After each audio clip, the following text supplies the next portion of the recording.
Paramashivoham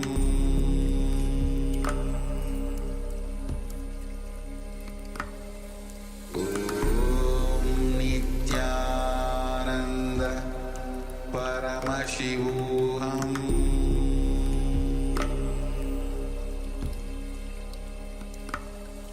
Om Nithyananda Paramashivoham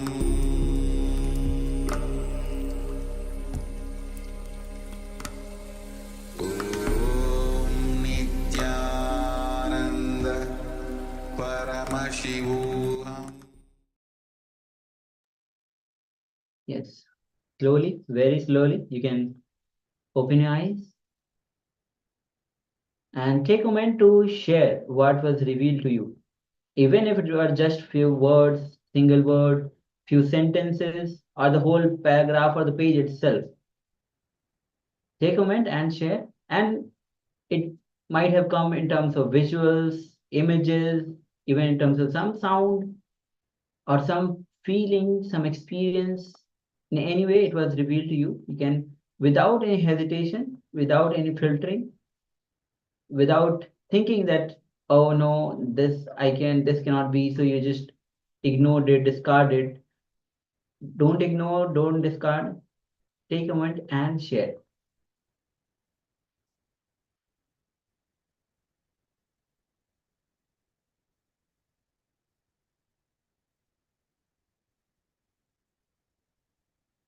And even all the participants on the YouTube also can start sharing. We'll be attending to each of your comments. Yes, Roshni Ma shares the greatest blessing is Swamiji Darshan. Yes, that's always the juice of the whole day of the Paramashivoham itself. Thank you, Ma, for sharing. Also, although many people have actually shared, Ma Maha Anugraha Ananda shares gratitude. Yes, thank you, Ma. Ma Nithyananda says, Pranam Swamiji, thank you for all the blessings. Yes, thank you, Ma. Thank you for sharing. Hari Kalai shares, bless me, Swamiji. So, Hari Aya, you can come for the darshan and receive the blessings from Swamiji. Yeah, you can directly ask for any blessing that you want, and the Supreme Pontiff of Hinduism will bless you.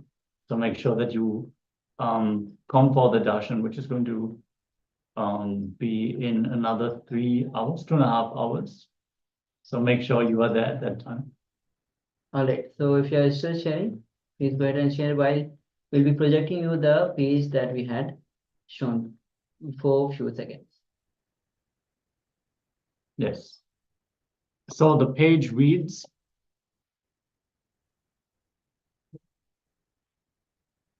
Vibhuti Yoga, you are the ultimate, page number 739. Let me tell you a beautiful happening from Sri Ramakrishna's life. Sri Ramakrishna was the priest in the Devi temple. He used to taste the food before offering it to Devi. All the temple authorities told him, no, you cannot do this. This is sacrilegious. Ramakrishna said, I don't know all these things. I feel that she is my mother. How can I offer the food unless I know that it tastes good? And if you don't want me to offer, I will stand outside and offer. But I will offer. They agreed, all right, do whatever you want. Not only that, when he decorated the idol of Devi, he placed a small thread near her nose to see whether she was breathing or not, alive or not. And the history says the thread moved due to Devi's breath. He felt Devi everywhere. When we feel deeply connected, when we know how to surrender, then even a stone can become God and guide us. Feel deeply connected to Krishna. Now all we need is the mood of being deeply in love with Krishna, deeply connected to Krishna, deeply related to Krishna. If we can open ourselves to Krishna, when he describes his glories, his vibhuti, it will not be words. We will feel it. First, Krishna removed the enmity between Jivatma, self, and Paramatma, Supreme Self. Arjuna is the Jivatma. Krishna is the Paramatma. We may not be aware, but we continuously maintain enmity with Paramatma, existence. That is why we suspect life.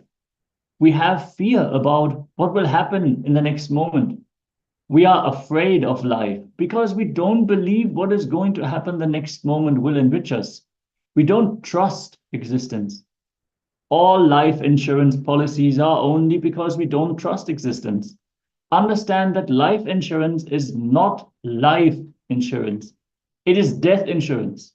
Real life insurance is devotion to the ultimate. Understanding that existence, and the page ends there. So this was the page, the content of the page as Maharaj just read out. So if you have manifested even a few words, single word, or even the page, or anything even related to the content of the page. So congratulate yourself that you have successfully manifested this power. Yeah, most importantly, celebrate.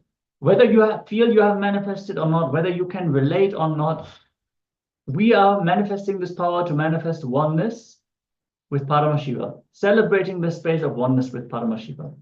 So even if we sit and it just stays black, understand just the fact that you are sitting with your intention to manifest Paramadvaita, Paramashiva, Paramashivoham. Understand he celebrates you. Whatever blockages, whatever incompletions need to move, just by sitting again and again to manifest the powers until you manifest the breakthrough. That is enough. Just sitting with that intention, that declaration, that is enough.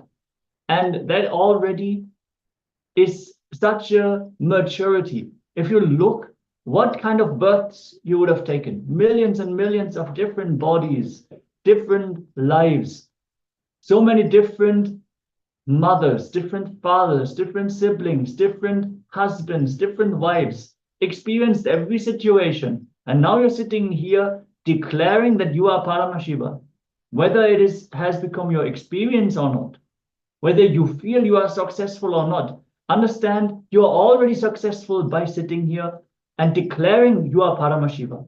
So celebrate that. Celebrate that you are here after so many lifetimes of struggling. And Swamiji has initiated, so it will happen. Blessings. We want to thank all the participants who joined us for this power manifestation. And Leah, let us get ready. We're going to move into the next segment. And before that, we have Mahasatya and Paramshata who have joined us. So welcome to the Paramashivoham Level 1. And also Ma Gitanjali has also Gitanjali also has joined us. Nithyananda, welcome. Yes, Nithyananda. All right. So the next session is going to be on it's a question answer session on the guru-disciple relationship. So this is one relationship that you have the questions. Yes, Gitanjali Ma shares, Nithyananda.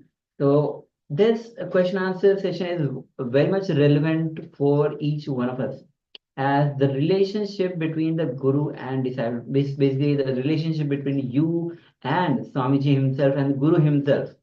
So any questions that you have, this is questions that persons have asked, is every question is relevant to all of us. So let's get ready. Please come to space of listening as we enter into this question and answer session.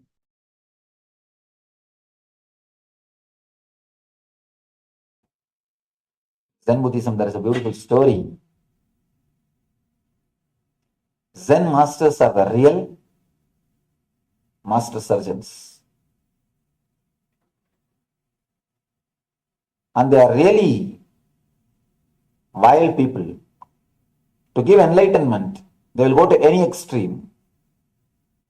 Let me narrate few Zen stories. How they forced the meat into the mouth of a cub. How they forced the first experience into the disciples. It's a strange, but very nice to hear those stories. One disciple, young guy, who grew up with the master from the young age, he used to imitate the master continuously. Master had a habit of, after saying everything, he will show like this. He has got a habit. The disciple also will do the same thing.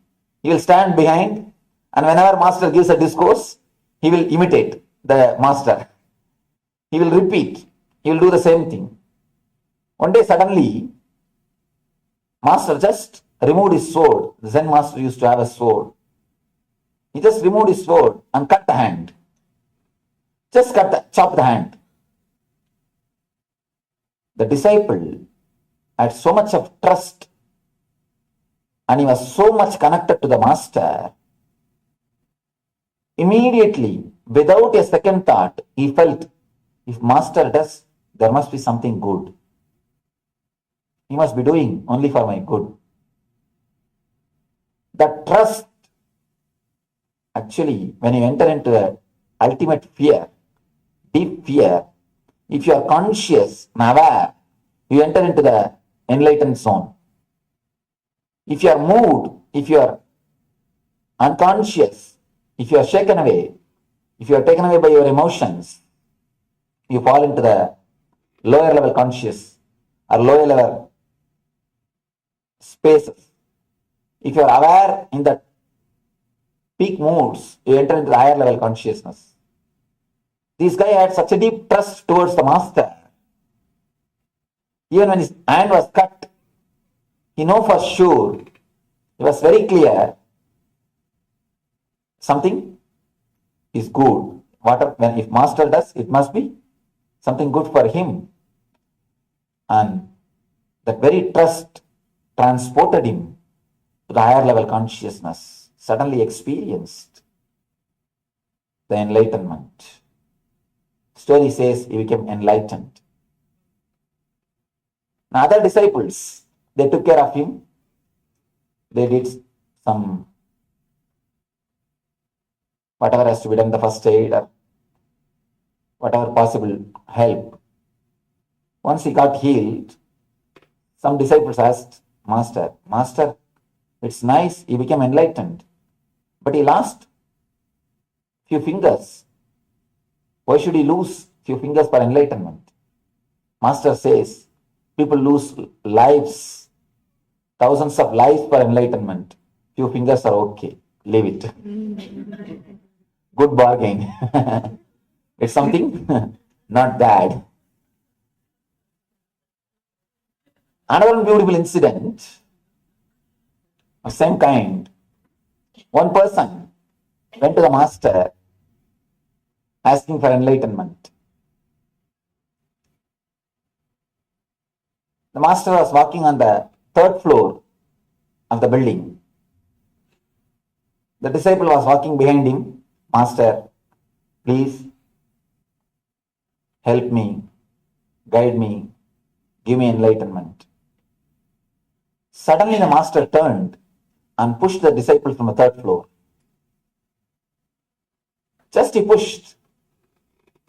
Again, the disciple was so deeply connected. Of course, Zen masters don't do this type of techniques unless a disciple is very deeply connected.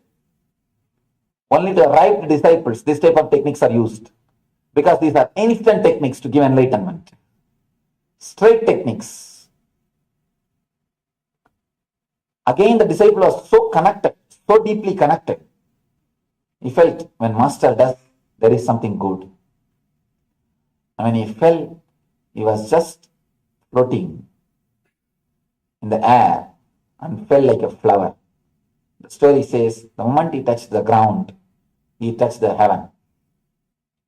When he touched the ground, he touched the heaven. He became enlightened. The deep trust, whatever master says is good for me, whatever master does is good for me, that very trust has made him enlightened.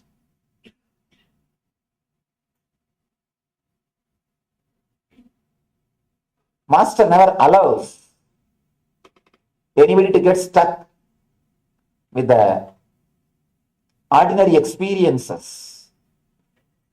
Even though you call them as spiritual experiences, no experience is spiritual unless you stop experiencing things. Stopping experiencing anything. Only when you stop experiencing anything, you enter into the spiritual experience. Spiritual experience is something in that The experiencer, experienced, and the experience, all the three disappears. All the three just disappears. In that, only you remain. Even the word you can't be used on only you are there. If there are two persons, then you and I can be used. If there are no two persons, neither the word you nor the word I is meaningful. Both loses its boundaries.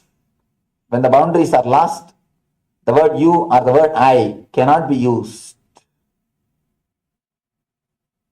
Unless that experience of Tattvamasi, that art thou happens, Master never rests. Master is the ultimate master surgeon to remove the ego in all the level. The level of ordinary world or in the level of spiritual. People get even the spiritual ego. They think they become more holy, holier than you. When that attitude happens, again you are stuck. Master will never allow you to get stuck even in that region, even in that area. Till you realize, till you experience the ultimate, till you experience the truth of yourself, he never rests. He continues to do his surgery on your being. The more you allow his surgery, the more you realize the truth. There are few people who try to run away from the operation table between the surgery. That is very dangerous. That's why I always tell people, before surrendering, do all your checking, verifying, window shopping, everything. Do everything before you surrender. Once you surrender, allow him to work on you. If you try to escape between the surgery, it's very dangerous. Very dangerous. Let us request and pray to this ultimate master, the divine existence, the cosmic energy, to do the master surgery on us and give the eternal bliss, Nithyananda. Thank you. If you have any question, I'll spend a few minutes with your questions. Yes. The environment of our physical environment, our streets, our roads, our buildings, our farms. The way in which an ordinary man reacts, the same way only enlightened master reacts. There's a beautiful story. Before enlightenment, mountain is a mountain, tree is a tree, river is a river. At the time of seeking, mountain is not a mountain, river is not a river, tree is not a tree. Everything is confused. After enlightenment, again, mountain is a mountain, tree is a tree, a river is a river. And surely he reacts the same normal way, but he never sees in a normal way. Reacting is in a very normal way, but he never sees in a normal way. He sees from a totally different plane. He experiences from totally different plane. Surely he sees in a much more deeper way. Actually, a normal person or an unenlightened person can never see things normally. He can see only in a distorted way, as he wants. Let me tell a small story. One villager went to a nearby village for some job. He was coming back to his native village. From long distance, he saw his house is on the fire. Fell on the ground and started rolling and weeping. Oh, my house is on the fire. Save me, save me. Who will help me? I don't know. Suddenly one of his sons ran towards him and told, Father, don't weep, don't worry. Yesterday we sold that house, it is not ours anymore. The guy got up, oh, then it's okay. Then he started enjoying. After a few minutes, the next son came. Father, we sold, that is true, but we have not yet got the money. We have not yet got the money. Again he started rolling on the ground and weeping, oh, my house is on the fire, my house is on the fire. Save me, please help me. After a few minutes, the wife came. She said, don't worry, today morning we got the money. It is in the bank. Money is transferred. It is not our house anymore. This guy got up and said, oh, it's okay. Then okay. Started enjoying. Same scene, same person, same situation. See the different reactions. The moment he sees it is his, the reaction is different. The moment he thinks it is somebody else's, the reaction is different. So normal person never see things in a normal way. We perceive only according to our judgment or according to our understanding, according to our perception. With an enlightened person, he sees things very normally, as it is, flat. Neither hatred nor attachment. Any other question? Yes.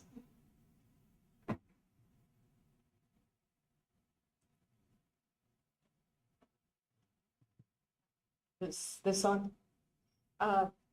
What is the distinction between dropping,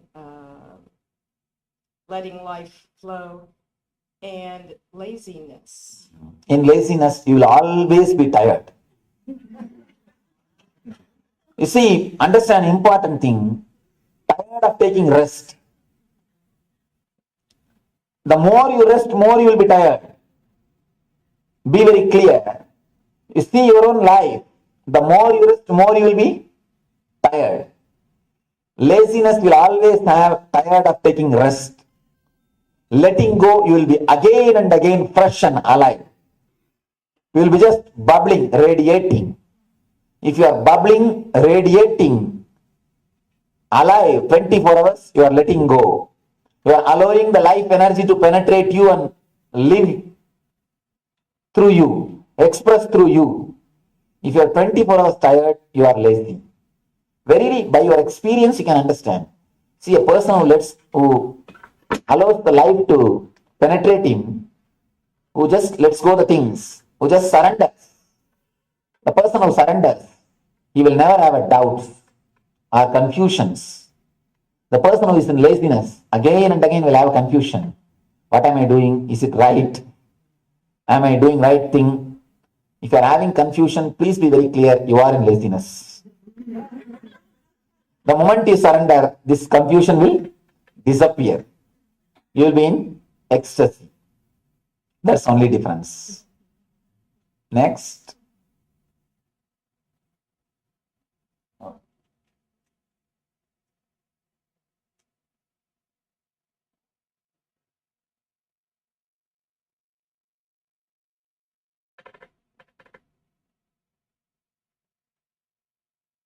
Here the question says, we the untouchables ever find enlightenment? As long as you have an idea that you are an untouchable, you can't find enlightenment.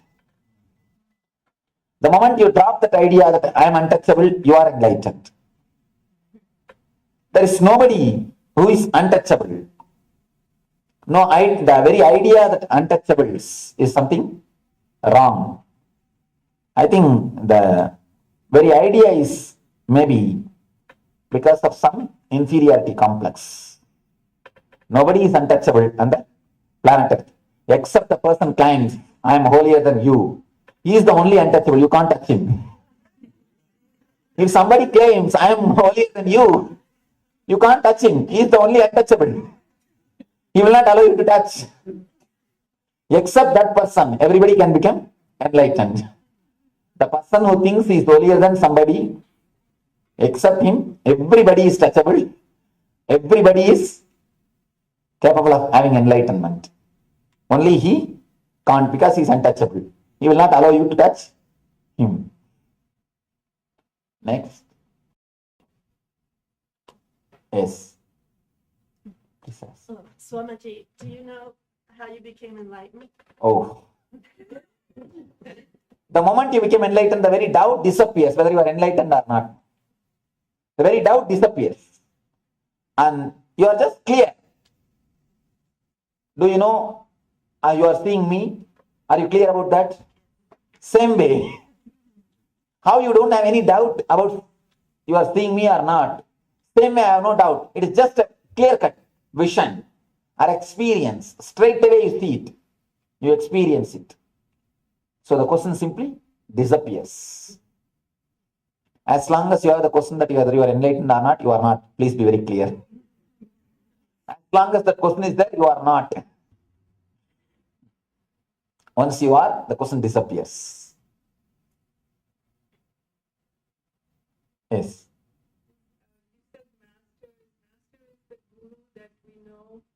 Or is the self of ourselves, that self-consciousness is also a guru, our own guru.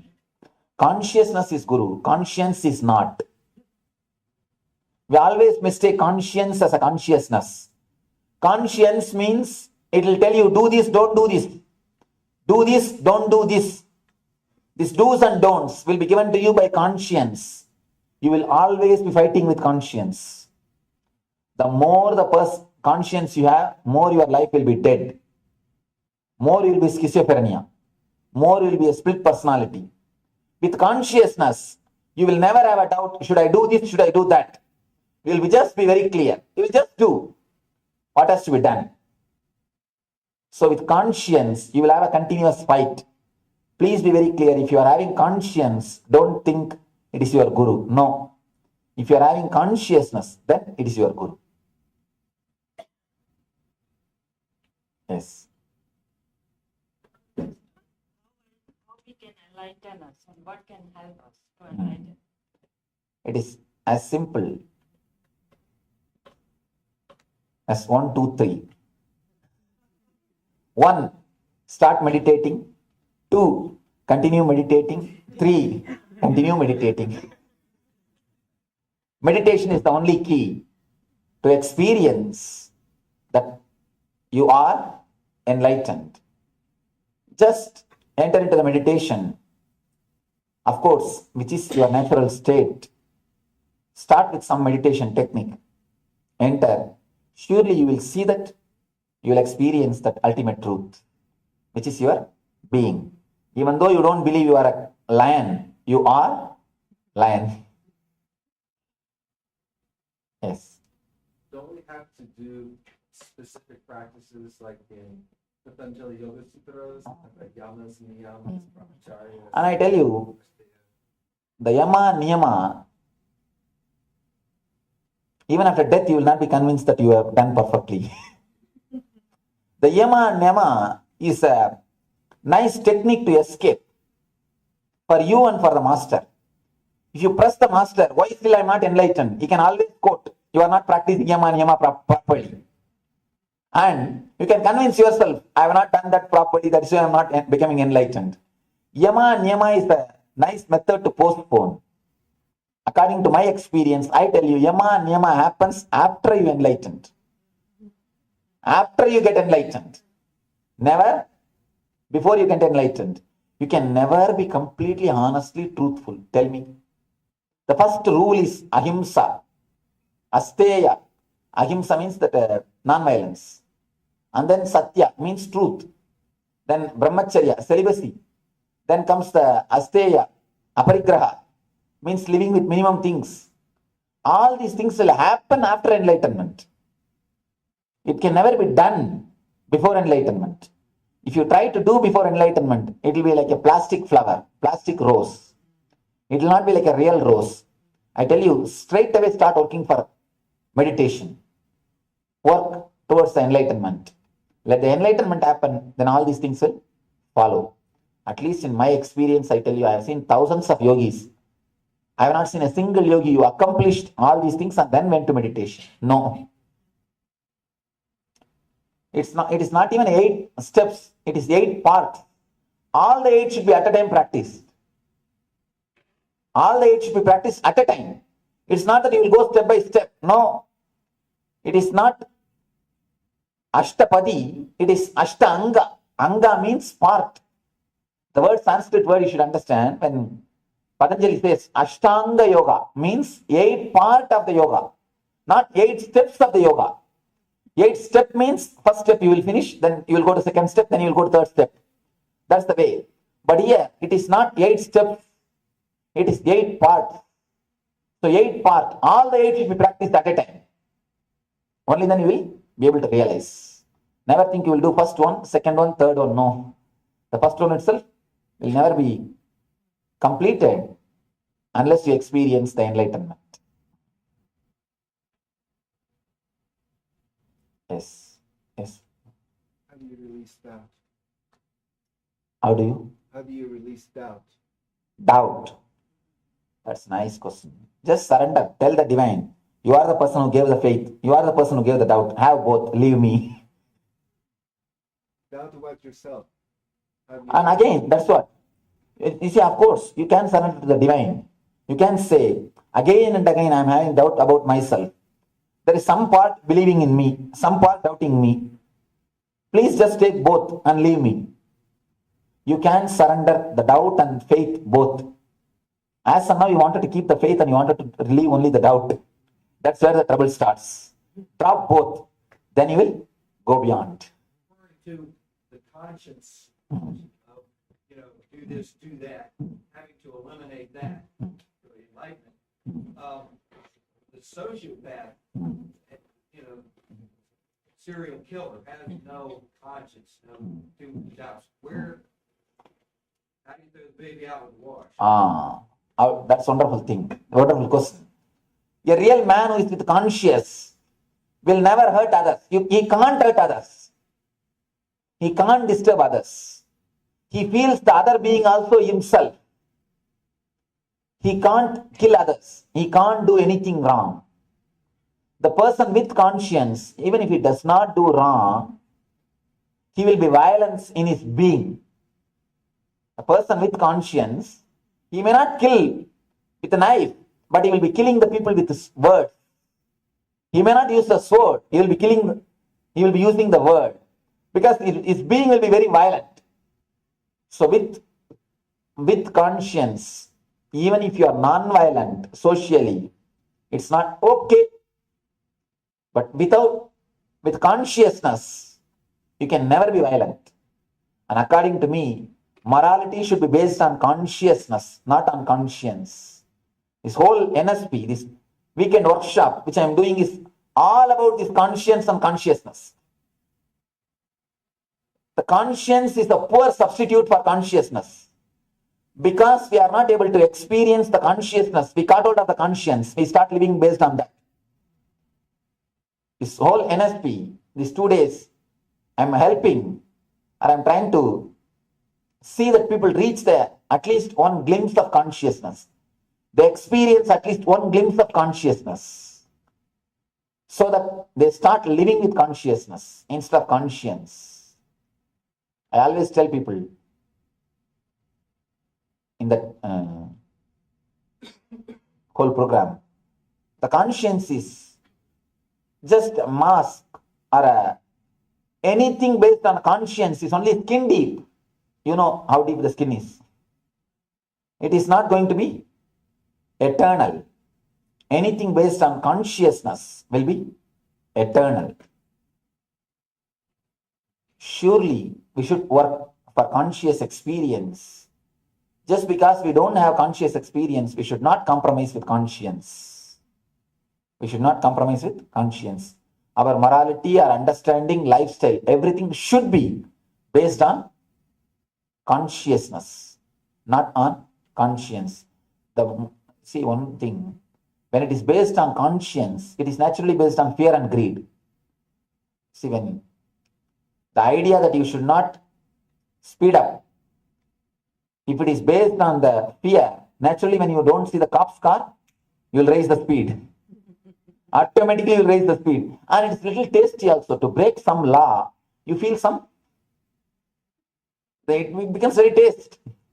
And you feel very good about it. Or you feel that you have become very courageous. Or you think you have become a very big person. Anything based on conscience or fear and greed will only misguide you, or you'll be just waiting for the chance to break that rule, to go beyond it. That is why you can see the kids. Whatever you say, simply they will say no. Saying no to the father, mother It gives them a sort of a courage. And they feel only when they say no, they become adult. So they just wanted to prove themselves. Same way, any discipline based on, any morality based on conscience, you just try to violate it, violate that rule, violate that law to prove that you are somebody great. I tell you, directly or indirectly, you will be continuously doing something wrong if your morality is based on conscience. So it is better to go for a conscious experience than living based on conscience. Pray to the ultimate energy to give us all the ultimate conscious experience, the eternal bliss. Nithyananda. Thank you.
Yes, so living with the conscious experience, Swamiji gives is that whole effort of the NSP program itself was to give the conscious one glimpse of that consciousness so that we start living consciously. Yes, conscience is a poor substitute for consciousness. When we live by the moral standard, we might behave non-violent as per the social norms, but actually we will be radiating a lot of violence. We'll actually beat up the others with our rules and regulations. We'll not live in the conscious space where we are actually radiating non-violence, where we are actually radiating the space of oneness.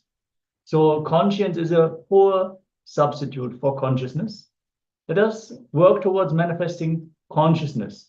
Not start with yama and niyama, but let us start with the meditation. Let us directly enter into the space of oneness.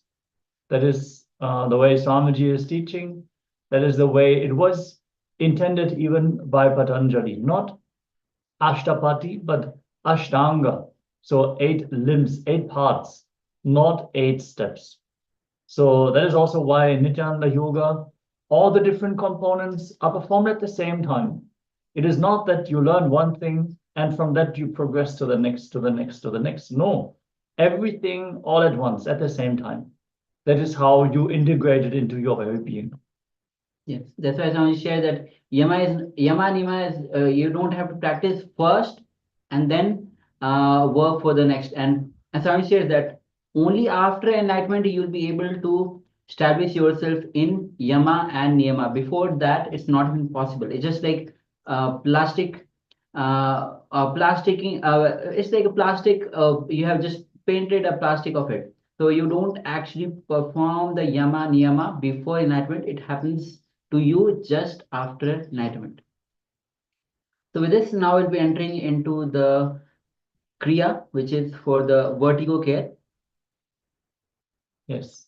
So let's all get ready. Have your yoga mats ready. We're going to perform some asanas, some pranayamas, breathing techniques, different techniques to take care of vertigo problems. So if you are feeling dizzy, you feel like you are on a boat, everything is moving, drowsiness, that is vertigo, and is actually very common, especially in today's society where we are staring at screens a lot.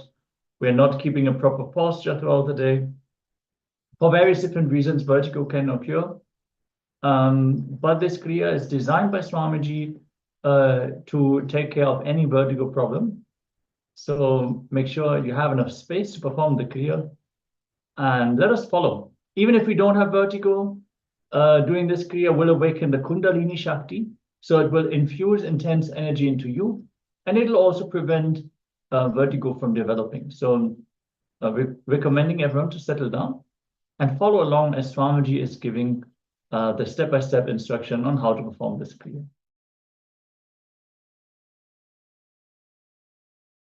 Let us start the Nitya Kriya for cure for vertigo problem.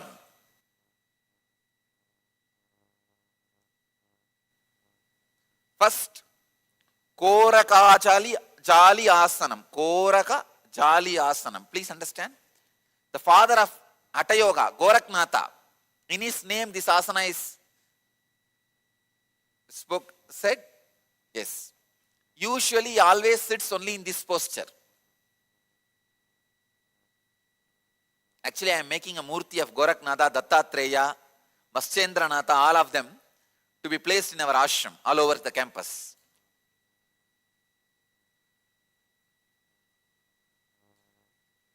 This is the posture.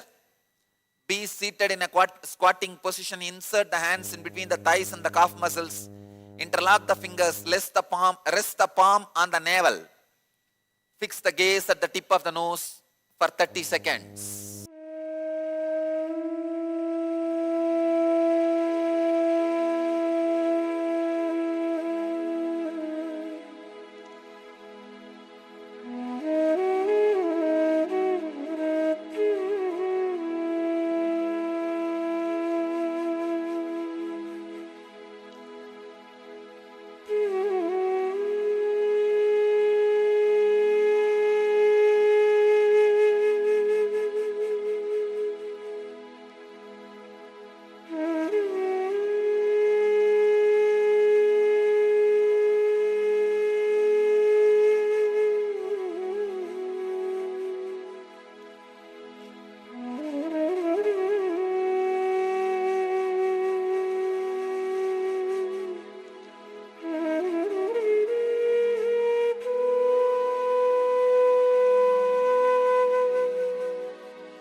In this posture, Prakriti Kumbhaka, Let me give the instruction for Prakriti Kumbhaka.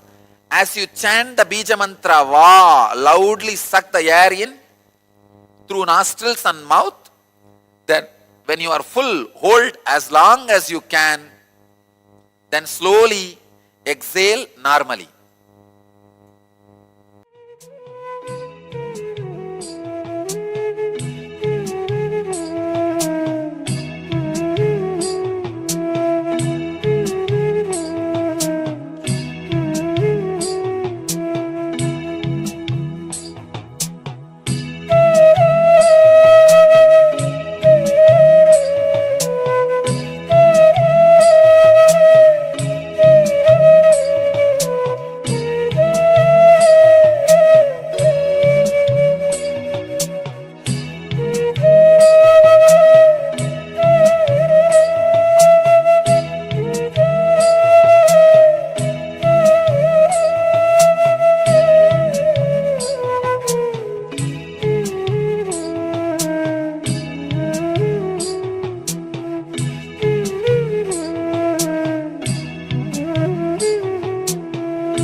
Stop blinking the eyes. Concentrate on your nose as strongly as you can. Tip of the nose. for 2 minutes.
Next step,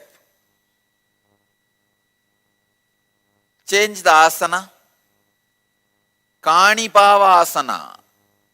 Rest the hands on the ground with comfortable distance between them. Bend the elbows. Raise the legs off the ground. Let the knees touch the respective elbows. Balance the whole body. 30 seconds.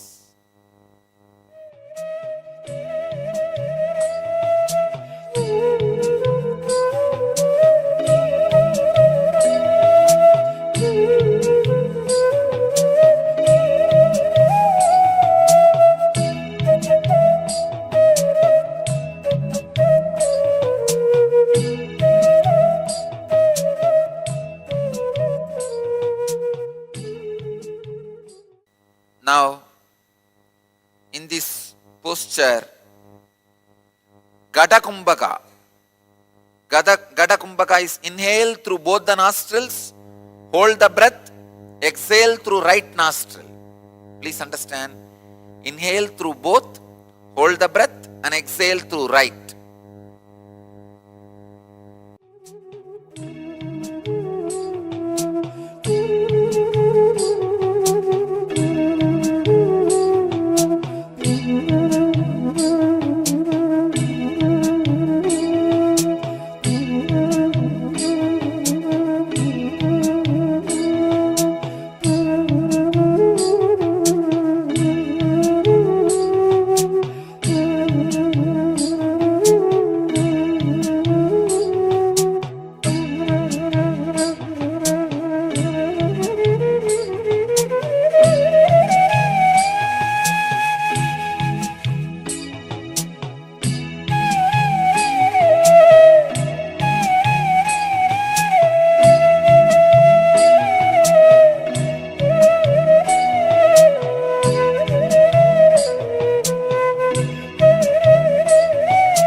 is Vamavarta Chakrakumbhaka.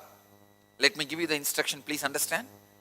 Inhale through left, hold as long as you can judiciously, exhale through right, again inhale through left and stop and relax. The whole pranayama gets completed with the 4 action. Inhaling left, holding, exhaling through right, and again inhaling through left. Then you can relax. Do this 21 times with this 4 action.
Next step, Dakshinavarta Kumbhaka. Now please understand, Inhale through right nostril. Hold as long as you can judiciously. Exhale through left nostril. Inhale through right. Hold and exhale through left. Repeat 21 times.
Let you all achieve, experience, live, express, radiate.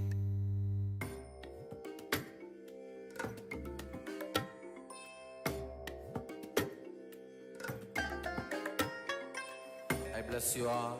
Let you all open all your three eyes.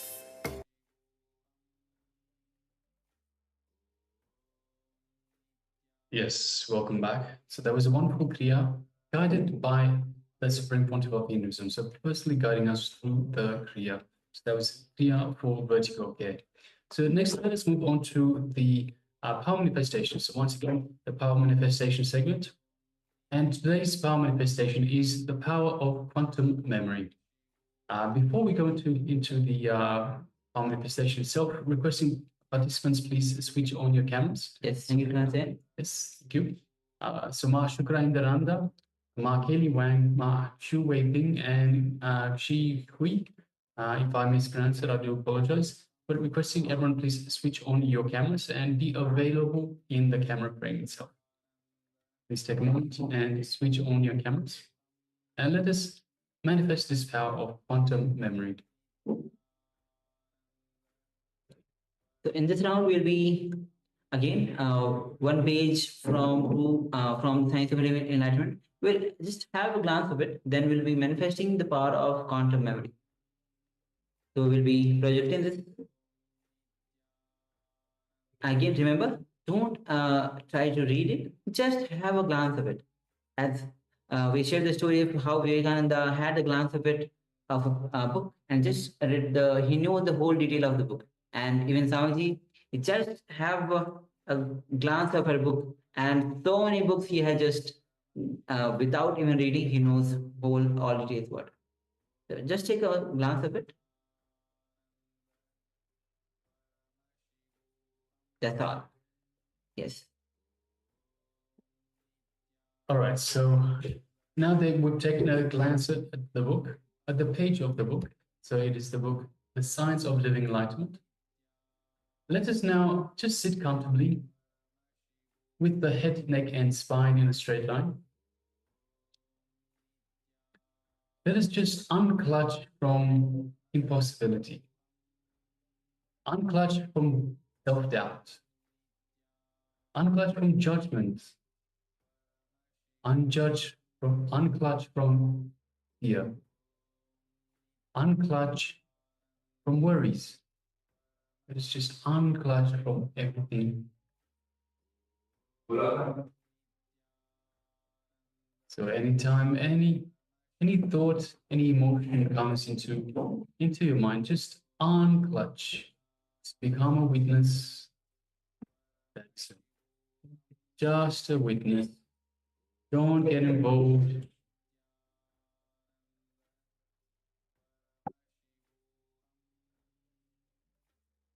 And continuously come to the space of unclutching. Clutch again and again. Every time a thought comes up, remember to unclutch. Now let us invoke Swamiji in our inner space, just in the Ananda Gandha region, which is just below the heart center.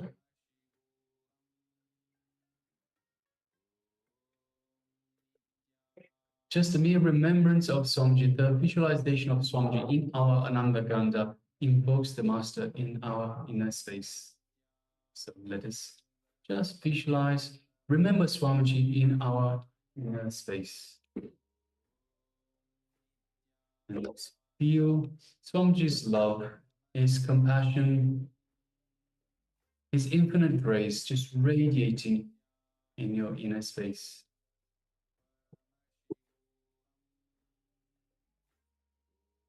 Take a moment and feel the connection to Swamiji, space of oneness with Swamiji. Take a moment and feel the energy that Swamiji is radiating, this super conscious energy Swamiji is radiating. It is flowing out to every corner of your body.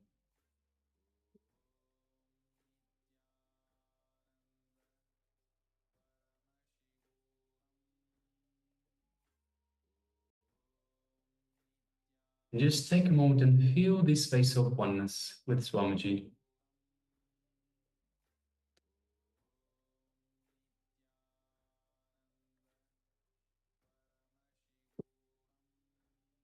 Now from this space of oneness, let us move our gaze to the third eye, just between the eyebrows.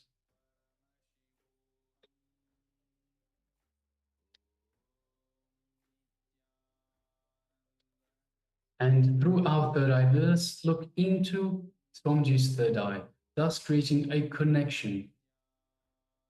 And as we do so, feel the energy in your third eye. Feel your third eye as it is awakened, activated.